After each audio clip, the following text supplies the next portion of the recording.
Hey guys, we're going to look a little bit at this standard 8.ESS2.2. And this is on Earth systems. It's evaluating data collected from seismographs to create a model of Earth's structure. And we're going to be looking at that just a little bit today. Thanks.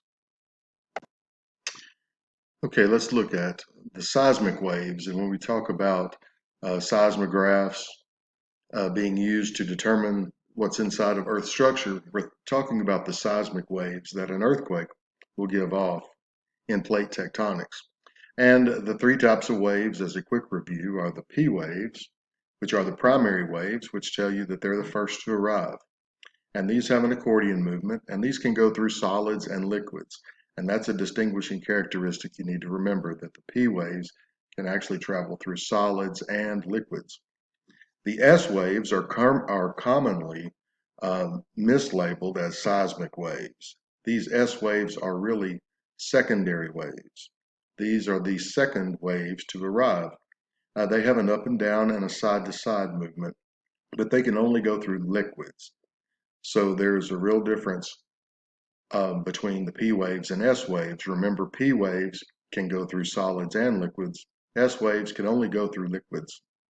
And then finally, there's surface waves. Surface waves are the third waves to arrive, and they can make the ground roll like ocean waves. You may have seen videos in San Francisco or in other parts of California where there have been earthquakes and maybe in Tokyo, around Japan.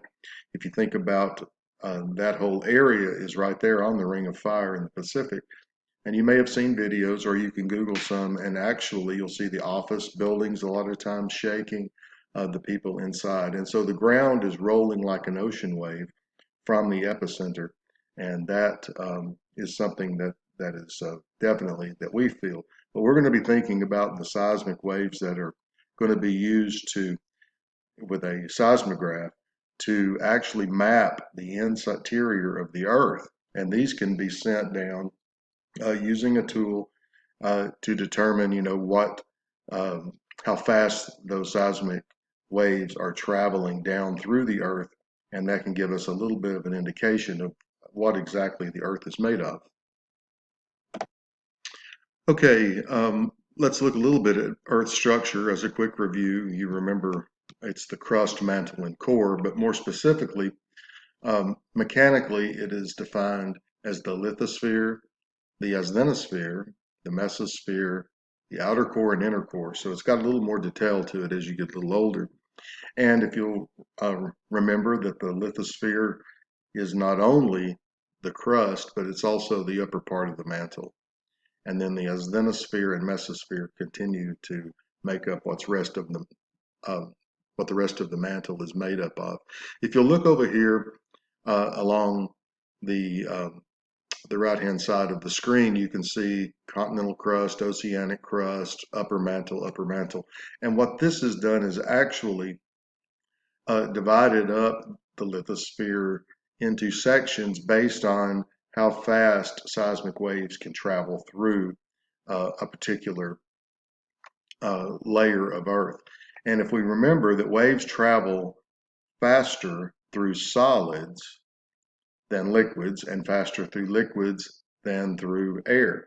And so the more dense something is, the faster waves or energy can travel through it. Seems a little backwards, but it's exactly the case. If you have ever been in a swimming pool or in the bathtub and you put your ears underwater, think about how easily you can hear things either in a pool or or when you're in the bathtub and your ears go underwater, you can really hear every little thing. And that's because what the sound waves in that case are traveling so much faster. And although we use our communication through the air when we talk to people, that's actually a little bit slower than if we were talking or making sounds underwater. Okay, let's look over here on the side where it talks about the continental crust, oceanic crust, upper mantle, upper mantle. Um, I want you to look at the numbers because we're talking about evaluating data collected from seismographs to create a model of Earth structure. And this is what has been done in this scenario. Um, 6 kilometers per second is how fast the waves travel through the continental crust. Then they realized that those waves are speeding up, so that tells scientists that whatever they're going through is a little denser. And if we remember from our previous videos, the continental crust is less dense than oceanic crust. And that's why oceanic crust will be subducted under the continental crust. As they monitored the waves being sent down, they realized they sped up even more. And that was a little denser area, and that's known as the upper mantle.